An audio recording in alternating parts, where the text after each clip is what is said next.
Dear students, this is Praveen Kumar Agrawal from Management Department, Rotary Institute of Management and Technology, Chandosi, welcomes you in today's lecture of Managerial Economics. In today's lecture, we will discuss the concept of demand curve under theory of demand. Previous lecture में हमने discuss किया था about the demand and quantity demanded, about the demand schedule. Demand schedule को आगे बढ़ाते हुए अब हम टॉपिक स्टडी करेंगे। The topic is demand curve. What is the concept of demand curve? Demand curve is simply a graphic representation of demand schedule expressing the relationship between different quantities demanded at different possible price of a commodity. Demand schedule में हमने different possible prices पर different quantities demanded के relationship को table के medium से represent किया था।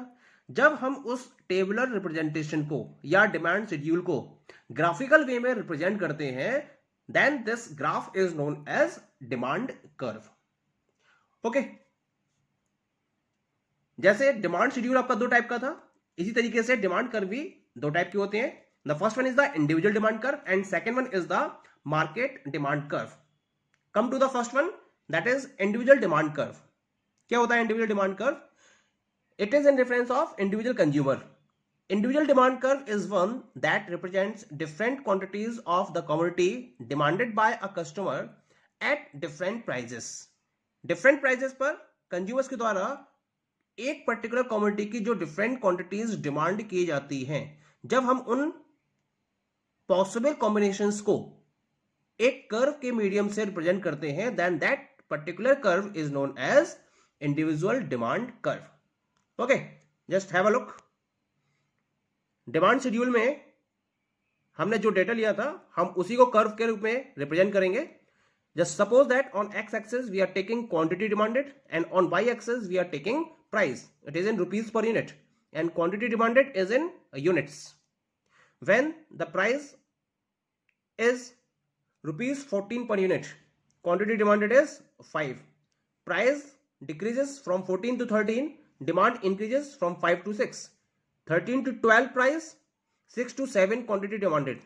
Price from 12 to 11, quantity from 7 to 8. Price 11 to 10, quantity demanded 8 to 9. तो यहां पर आप देख रहे हैं कि जैसे जैसे हम प्राइजेस को कम कर रहे हैं, क्वांटिटी डिमांडेड क्या हो रही है? इंक्रीज हो रही है, क्योंकि हम पहले भी स्टडी कर चुके हैं कि प्राइस और क्वांटिटी डिमांडेड में इनवर्स रिलेशन होता है। Now we are getting these points 1 2 3 4 5। When we match these points we get a straight line.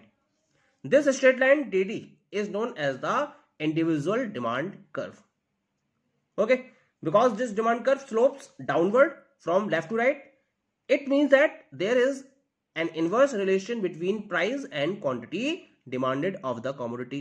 It means that at higher prices less quantity will be demanded of the commodity, and at lower price more quantity of the commodity will be demanded.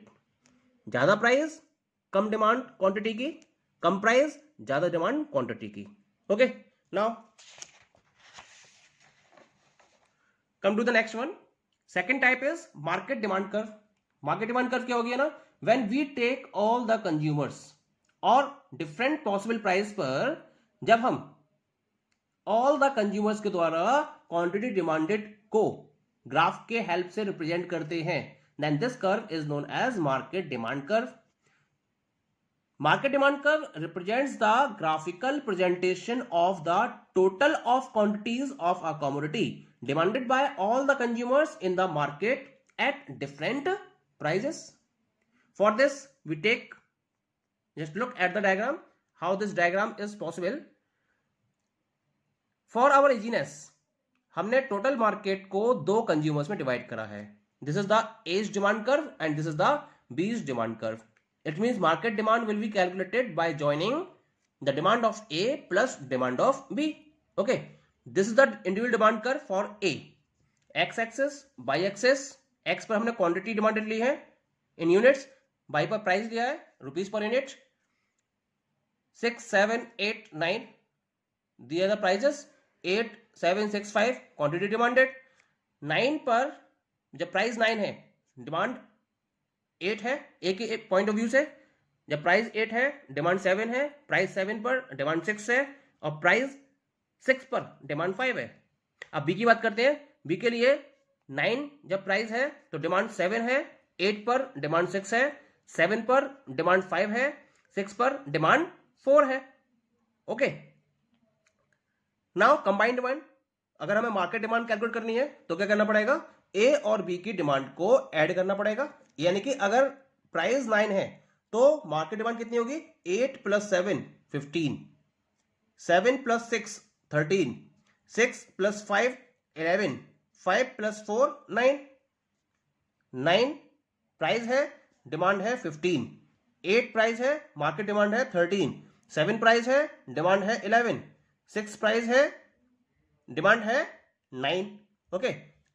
हमें different points मिल रहे हैं यहां पर 1 2 3 4.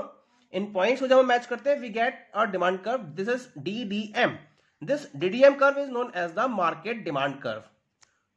Okay. Nature वही है इसका, downward from left to right. इसका मतलब क्या होगा? अगर प्राइस बढ़ेंगे डिमांड कम होगी, और प्राइस कम होंगे तो डिमांड बढ़ेगी. इसका मतलब एक इनवर्स रिलेशन होता है प्राइस और क्वांटिटी डिमांड के बीच में.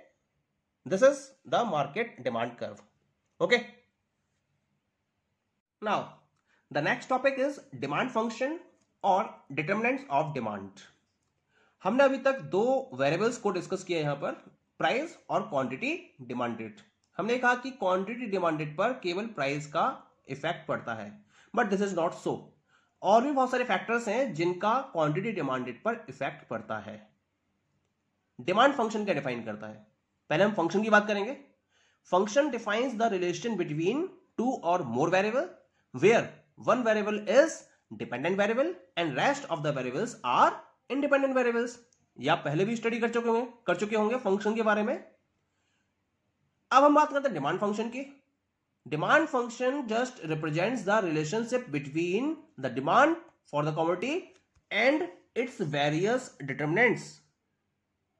यानी कि क्वांटिटी डिमांडेड और इसके वेरियस डिटरमिनेंट्स के बीच में एक रिलेशनशिप को जब हम रिप्रेजेंट करते हैं, then this representation is known as demand function. यहां पे हम दो वेरिएबल्स की बात कर रहे हैं. सबसे पहला वेरिएबल है क्वांटिटी डिमांडेड और दूसरा है इसके वेरियस डिटरमिनेंट्स. ये शो करता है कि how demand for a commodity is related to its determinants, कि इसके डिटरमिनेंट्स के साथ में डिमांड किस तरीके से रिलेटेड है. अब बात आती है वेरियस डिटरमिनेंट्स ऑफ डिमांड की. वेरियस डिटरमिनेंट्स ऑफ डिमांड क्या क्या है? The first one is the price of the commodity. Second one is price of other related goods. Other related goods में दो आते हैं, एक तो सब्स्टिट्यूट गुड्स और दूसरे complementary goods. Third one is income of the consumer. Fourth one is taste and preference of the consumer. Next one is expectation about price change in future. Next one is population. Next one is distribution of income and next one is technology. एक एक करके बात करते हैं क्या effect पड़ता है इनका. सबसे पहले बात करते हैं प्राइस ऑफ द कमोडिटी की. प्राइस ऑफ कमोडिटी और क्वांटिटी डिमांडेड के बीच में इनवर्स रिलेशन होता है. ये हम पहले भी डिस्कस कर चुके हैं. यानी कि मार्केट में अगर किसी प्रोडक्ट के प्राइस इंक्रीज होते हैं तो उसकी डिमांड डिक्रीज होगी, और प्राइस अगर डिक्रीज होते हैं तो डिमांड इंक्रीज होगी. That is clear. Second one is price of other related goods. यहां हम पहले बात करते हैं सब्स्टिट्यूट गुड्स की. सब्स्टिट्यूट गुड्स क्या होते हैं? These are the goods which can be used in place of each other.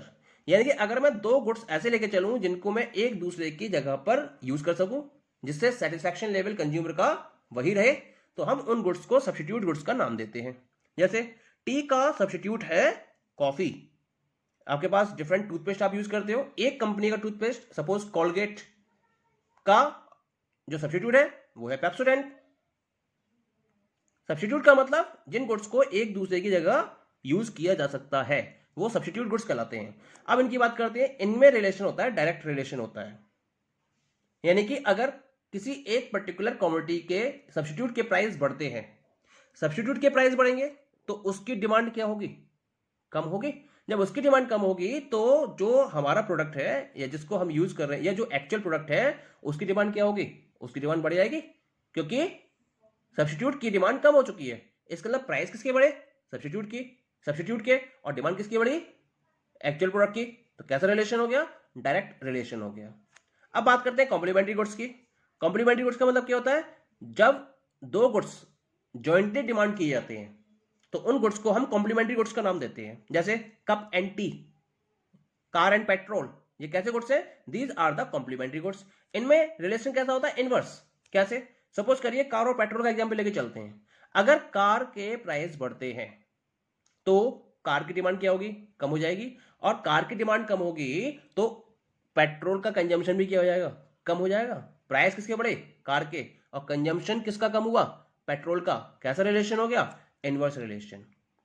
Clear. Now come to the third one, income of the consumer.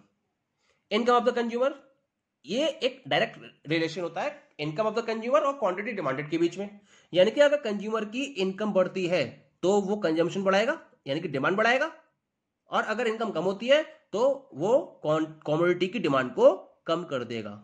Next one is taste and preference. कैसा रिलेशन है, direct. यानी कि अगर कोई particular commodity consumer के taste और preference के अकॉर्डिंग है तो उसकी डिमांड बढ़ेगी, बट नेचुरल। और अगर टेस्ट और प्रेफरेंस के अकॉर्डिंग नहीं है तो उसकी डिमांड कम हो जाएगी। Next one is expectation about price change in future.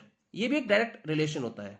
मान लीजिए किसी पर्टिकुलर कमोडिटी के प्राइस अगर इंक्रीज होने के चांसेस लगते हैं कंज्यूमर को, फ्यूचर में उन्हें लगता है फ्यूचर में उसके प्राइस इंक्रीज होंगे, तो आज की डेट में डिमांड क्या होगी उसकी, आज की डेट में डिमांड बढ़ जाएगी। और अगर फ्यूचर में लगता है प्राइस डिक्रीज होंगे किसी कमोडिटी के, तो आज की डेट में डिमांड क्या हो जाएगी उसकी, डिक्रीज हो जाएगी, क्योंकि आप अपने परचेजिंग को पोस्टपोन कर दोगे फ्यूचर के लिए। क्लियर। जैसे मान लीजिए कि गोल्ड, आपको लगता है कि आने वाले टाइम में गोल्ड महंगा होगा, तो आज की डेट में गोल्ड की परचेजिंग क्या होगी, बढ़ जाएगी। और अगर लगता है कि गोल्ड आने वाले टाइम में कम होगा, उसके प्राइस कम होंगे आने वाले टाइम में, तो आज की डेट में आप क्या करोगे ना, अपनी परचेजिंग को पोस्टपोन कर दोगे और फ्यूचर में उसको ले जाओगे, तो डिमांड कम हो जाएगी। Clear. Next one is population. ये भी रिलेशन कैसा होता है, डायरेक्ट रिलेशन होता है। अगर पॉपुलेशन किसी कंट्री की ज्यादा है तो उसमें कंज्यूम किए जाने वाले कमोडिटी की डिमांड क्या होगी, ज्यादा होगी, और पॉपुलेशन कम है तो ऑब्वियसली डिमांड भी कम होगी। तो कैसा रिलेशन हो गया, डायरेक्ट रिलेशन हो गया। Distribution of income, that is this is the point. अगर इनकम का प्रॉपर डिस्ट्रीब्यूशन है, इनकम को अगर इक्वली डिस्ट्रीब्यूट किया गया है, तब डिमांड क्या होगी, बढ़ेगी, क्योंकि हर पर्टिकुलर सेक्शन का सोसाइटी के हर सेक्शन के पास मनी की अवेलेबिलिटी है, इक्वल डिस्ट्रीब्यूशन होने की वजह से। इसका मतलब हर तरफ से डिमांड आएगी तो डिमांड ज्यादा होगी। लेकिन अगर इक्वल डिस्ट्रीब्यूशन नहीं है इनकम का, तो डिमांड क्या हो जाएगी, कम हो जाएगी, और केवल डिमांड वहां से आएगी जहां पैसा या अमाउंट जिस सेक्शन के पास ज्यादा है, केवल वहीं से डिमांड आएगी। Next one is technology. Superior technology का यूज अगर किया जा रहा है तो उसके हेल्प से आप सुपीरियर प्रोडक्ट डेवलप करोगे, उसकी डिमांड ज्यादा होगी। लेकिन अगर आप लोअर टेक्नोलॉजी के साथ में प्रोडक्ट प्रोड्यूस कर रहे हो तो उसकी डिमांड कम होगी। Clear. So this is the effect of these determinants of demand. Now अब डिमांड फंक्शन की बात करते हैं। अगर मैं इन सारे डिटरमिनेंट्स को इस तरह से रिप्रेजेंट करता हूं, dx is equal to function of p price of the commodity, po price of other related goods, by income of the consumer, t taste and preference of the consumers, e expectation about price change in future, p population, id distribution of income, and te technology. तो symbolical way में मैंने इसको represent किया है. It means I can say that quantity demanded is the function of these determinants of demand. So this particular function is known as the demand function. Clear? Thank you.